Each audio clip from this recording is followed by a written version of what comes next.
Hello, and welcome back to Hobby Ever After, everyone. It's Eric, and here we are doing our first game of July, where we are playing Unmatched for King and Country, one of our only Marvel Unmatched. This one has been staying sealed on the box, where you have the option to play the Winter Soldier, Black Panther, or Black Widow.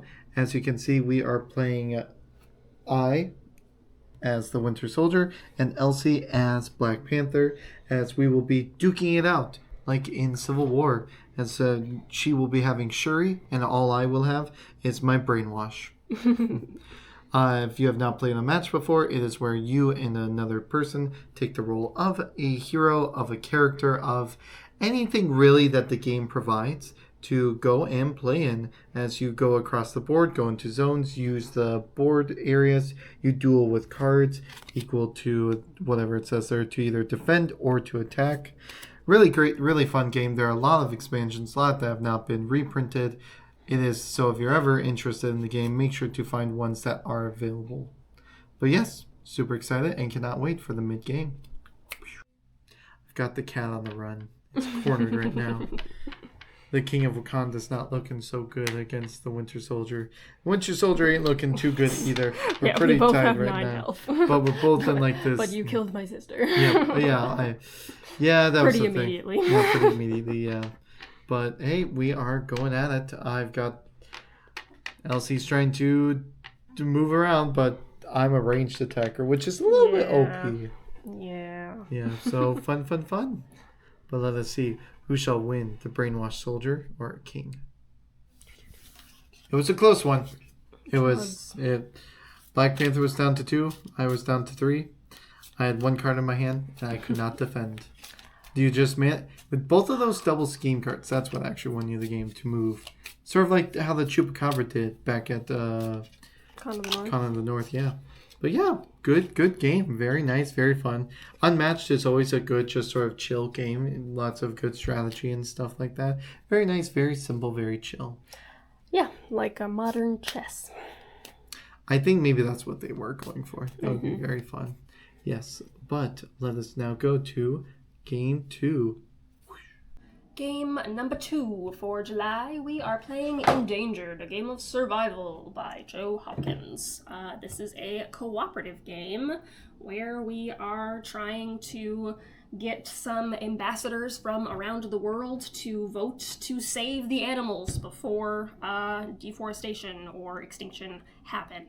I am a TV wildlife host. You are a zoologist. Woohoo. Woohoo. And yeah, we are gonna see if we can win. What do you think? Yeah, no, it seems very fun. Seems very good. A nice, fun cooperative game. I believe this is one of the first few of the cooperative games we have played. We haven't played a whole lot. So this will be very fun to see how it turns out. Alright, go to the mid-game. Alright, mid-game, we are doing okay, I think. It's kind of hard to know. We just had a bad we just had a really bad turn. Tiger set off about 5 different events. Yeah. So, yeah. Because, I did not shuffle the deck good enough, probably. We have 4 more rounds to try and get Mexico, USA, Nigeria, and an unknown country on our side. Wish us luck. We win! The countries of the world have voted to save the tigers, all 3 of them that still exist. Yeah, poor. We got a little, we didn't really move them around. We were like, we need the money, we need the influence. Yeah, ain't that just how life goes, unfortunately. I thought it was pretty good, and we will give a full review at the end, but for now, let's move on to game number 3. Hello, and welcome back, everyone, as we are on to our third game, The Floor. No, we are playing Disney's Gargoyles, as we are playing Gargoyles Reawakening, a game published by Ravensburger. We are playing the first of the scenarios, the episodes, where we, both Hudson and Elisa, Elsie has chosen Elisa, and I have chosen to play the old grim gargoyle Hudson, as we are fighting against Xanathar or Xanthar, goodness gracious, Xanthar and Demona, and also Darkstone. Coldstone, sorry. As we are trying to defeat them all and have Coldstone flip to his regular side, as if any of you know, Coldstone is the mishmash. He's a Frankenstein of a bunch of gargoyles, which comprises of two lovers and a person who loved that girl but hated the guy. And so, yeah, that's it. This show was something else, I can tell you that much. I watched it on YouTube, though. I didn't have there wasn't Disney Plus yet when I started watching it. But yes, and if we lose, we lose if one of us dies. So hopefully the human doesn't die. But yes, we are super excited to play this. We're getting there, but cannot wait. So let's check back in when day arrives. Hello, and welcome to the mid-game check-in, everyone. We died. Specifically, I died because I was squishy human. Elisa was a very squishy human towards the Coldstone, and he managed to roll a lightning bolt, and so that was bad. But otherwise, we were doing great. We took out Demona. I took out Demona, and then Xanatos. And then we were going after Xanatos, and then she got down to run away, thinking it would be safe. It was not safe. So here we back. I am playing as Brooklyn, who seems to be the moving hero, and you are playing as Broadway. He's a healer. So yeah, we're gonna try this again. All right, see how it goes. We did it.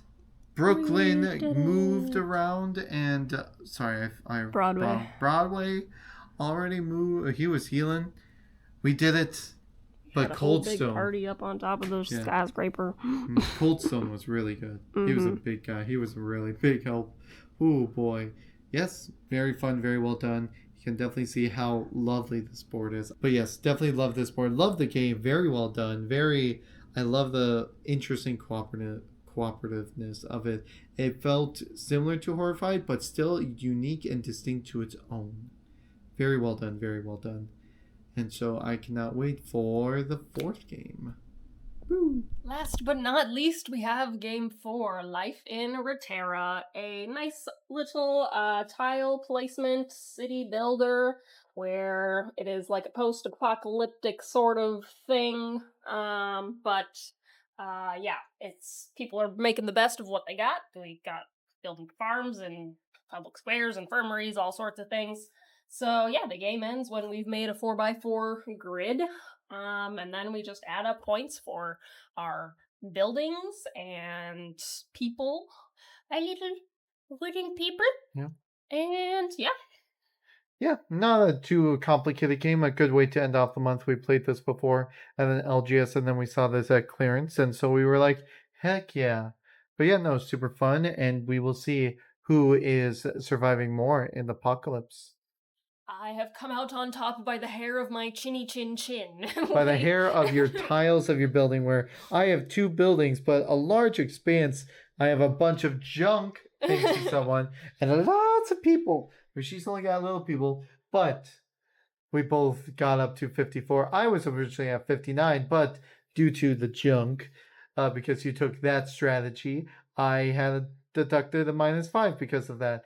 And so tiebreaker covers the most buildings. And look at your farms, your infirmary, and your school, and your garden. All you really need is a public square and an infirmary. There you go. That's a thriving community. Your people don't need to be fed or educated. It's fine. They have power, and they have junk to eat. They have junk to eat. Yes, but this was our final game of July, and so let's go to the table and get our reviews. Boosh. Hello and welcome back to Hobby Ever After, everyone, as this is our month of July games. This is our review after watching all of our videos. We are glad that you stayed till the end, as so you can hear about our reviews of the games, of what we think about them, any positives, any negatives, just all that fun stuff. So we'll be starting off with the first game that we played, which was Unmatched for King and Country, where I played as the Winter Soldier, Bucky Barnes, and then Elsie here played Black Panther along with the sidekick Shuri. So we'll start off with that. Elsie, why don't you take it off and tell us how was it playing Black Panther? Good. Yeah, Unmatched is always good.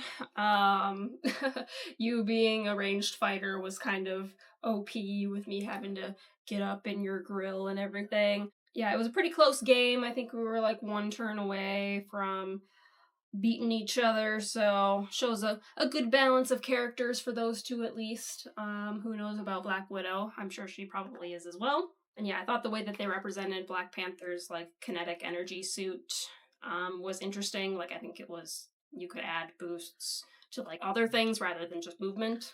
Yeah, and you took some of my cards too. Oh yeah, that's right. I did take your cards. Yes, as that was a big bummer from that. Playing Bucky Barnes, the Winter Soldier, was super fun. Lots of good heavy damage. Can't remember the exact term for it, but he does have an effect where it has a star symbol where it then gives the opponent the upper hand. Like they can move their fighters some ways away, or it's something happens to you or something like that. As that is the Hydra program taking over. Yeah, Hydra program, like sort of the backlash of it. So a very good balance right there. A very fun character. Yeah, playing a ranged character with a brawly character is very unfair. But and then again, I had focused on Shuri at the beginning as well. Yeah, you took her out right away. Yes. Yeah, but no, very fun game, very good. Unmatched is always great. Can't wait to play it. Maybe we'll even one of us will play Black Widow against like the Hags or the Purple Fairy from the other Unmatched game we have as, and we're just hoping to get some more in the future, especially with the Fairy Tale one that came out in Gen Con, which you can go check over us talking about that over on our other video where we just had a interview with the wonderful Board Game Sensei. So go check that out if you are needing anything to listen to as you're just doing stuff. Yes, very fun and very good game. As the second game we played was Endangered. Yeah, so game about conservation and not letting the deforestation take the animal habitats and all that.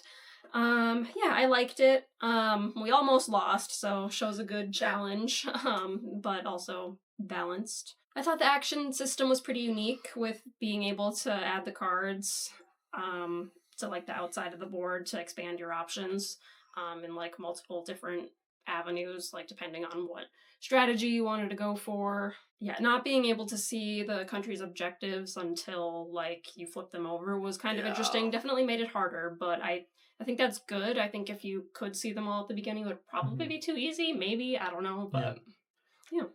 No, very fun game, very good game. We played with the Tiger module, as the other module was Sea Otters, correct? Yeah. Okay, got it. Yeah, this one was very good, very well done. Definitely really shows like how hard conservation really truly is in reality and stuff like that. Very unique. It's a very good thinky game. It's not a bad thinky game. It's a good thinky game, and the fact that you can also play this solo as well is very fun as well. Yeah, just the country objective things. I wish maybe you could take one a peek sooner, or you figure out something so that we can take a look sooner. That would be very fun. But otherwise, very good game, very fun. Bit of a tricky game too, just because you're always like, ooh, can we do that? Can I get that done? Can I play this card? Can I land on this action event card to gain more supporters, gain some more money? Very good. There's a lot in this world, so it's like each having more players. This really works out with more players, I feel like. Yes, but let's move on to our third game, Disney Gargoyles from Ravensburger, where in our first game, I got to play Hudson and you played Elisa, and we lost. We beat Demona really soon and really quick, but we just got taken over by Coldstone. Yes, Coldstone was his name. The gargoyle, which in the show has a bunch of different gargoyles in him, as he's like a Frankenstein of gargoyles, which is very interesting, and against Xavier. And then second game, we played Brooklyn, and where I played Brooklyn, and then you played Broadway. So you were more Healy, then I was more moving as well, which worked out very well for us and stuff like that. And that one we got very lucky with Coldstone, where he turned good when he was going to attack, so he took out Demona, and then helped us with Xavier. So that was very fun, very good. That was just one of the three, where you had Demona, Xavier, and Coldstone. There's like two other adventures you can play in this. Very fun, very good. You can play as all 5 of the gargoyles. Yeah, all 5 of the gargoyles. Sorry, I thought there was a 6, but it's Elisa. All so there's can be a 6-player game. Very interesting. I found it very unique how we lost the first round. I feel like with a lot of cooperative games, you really don't lose until like it's the end of it and stuff like that. Where it was really starting to get up and then we suddenly lost. So very fun, very glad we got to experience that. Yeah, we lost pretty fast. Like, I don't think we had even gotten through, like, the whole moon phase or whatever the first game. That's right. Yeah, we didn't. Yeah, so, yeah. If you have a squishy human, definitely have a healer probably would be a good idea. Or have them attack from farther away. Yeah. But yeah, I thought that the 3D board and movement mechanics were cool, of like how you had to like spend extra movement to like go up unless you like did a certain, like you could glide if you were a gargoyle down. Thought that was cool. And yeah, I liked how Cold Stone could switch between being an ally and an enemy. That was really interesting. And yeah, it had a good balance of being able to move, combat, healing, but your actions were like still limited enough that you have to make some tough choices while you're playing. Mm-hmm. And just be aware that if you do think about getting this game and do get it, make sure to have other space because the buildings we couldn't get back in the box, and so they're just sitting out on the shelf right now. So unless you're going to display this in your Gargoyles collection, and you have all of New York City with the Xavier Tower and stuff like that, just be prepared for that. Just make sure you have the shelf space. Yeah. For the I mean, you can just take them apart pretty easily as well, but we're lazy. Yeah, but no, very good, very good. Mm-hmm. And then our last game. Yeah, so yeah, Life in Reterra is a very nice, chill puzzle game with minimal player interaction. Like, you can only take a tile or a building that your opponent might want, or put junk on their board. Otherwise, it's mainly like a solo puzzle game. It is interesting how you basically want to make like biomes of exactly 7 tiles, basically, because more than that doesn't get you any more points unless you have the town square. But that's only for like your biggest one, so you gotta commit to one if you want to do that. And yeah, I thought it was pretty easy to learn, easy to play, quick to play. So yeah, I thought it was very good. I'm very interested in how the different, I don't even know what you call it, modules or pieces. I just call them modules. Yeah. Yep. Work. And because it comes with 3 modules. And then you can even create your own modules, as well as this is a very creative game. You, as a whole, like little notebook, like complete these achievements, do this, write down your experience and stuff like that. It's a very game that does care and wants you to keep on replaying it, trying out new different things, because this is a world where you're now trying to scavenge it. You're trying to rebuild society and stuff like that from a fallen one before. And so the game sort of puts that in. So it's got a lot of creativity. Very good, very easy, very simple. Yeah, no, I really did like it. And I can see us replaying this as well. So very good game, very fun game. Yeah, so let us go to ranking them. So in my number 1 spot, I did Unmatched. Same. Got it. In my number 2, I did Life in Reterra. I put Gargoyles above Reterra, but these are all pretty close for me. Like, so like positive times all throughout them. Like, this is just like preference of like, oh, I like this one a little bit more, this one sort of scratched that itch. So number 3, I had Gargoyles.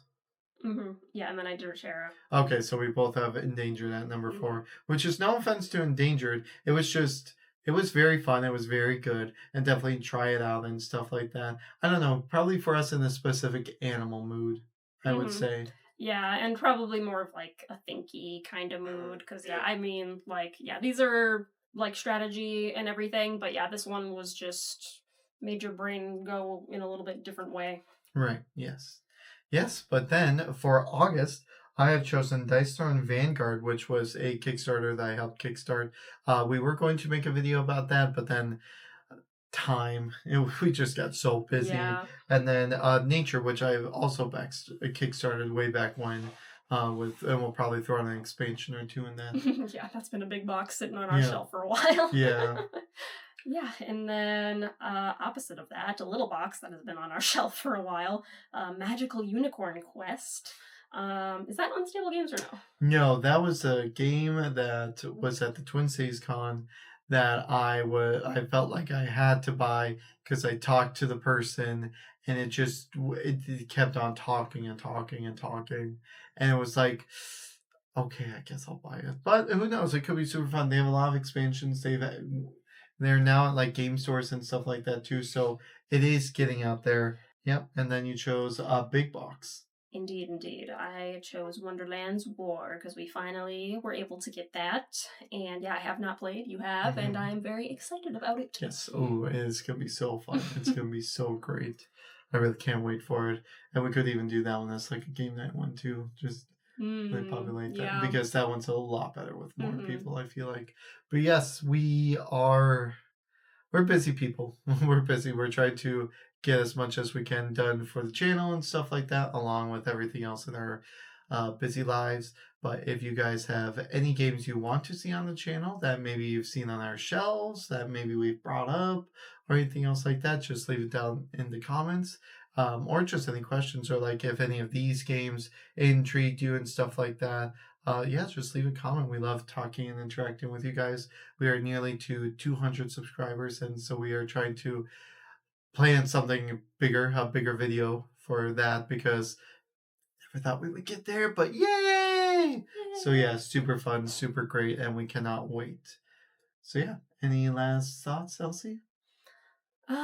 Nope. Just be sure to check out our interview with Board Game Sensei, and as well we went and did a video on his channel where we talked about our favorite top 10 games as a couple. Unmatched may have been on there. And yeah, so if you want to join in the hobby ever after, feel free to subscribe. If you like the video, if you give it a thumbs up, we'd really appreciate it. And yeah, we will see you next time. Thank you, forgot something. Hit the bell. Yeah, I need a bell now. I need a bell. Yes, that was your favorite thing. Alrighty. Bye-bye.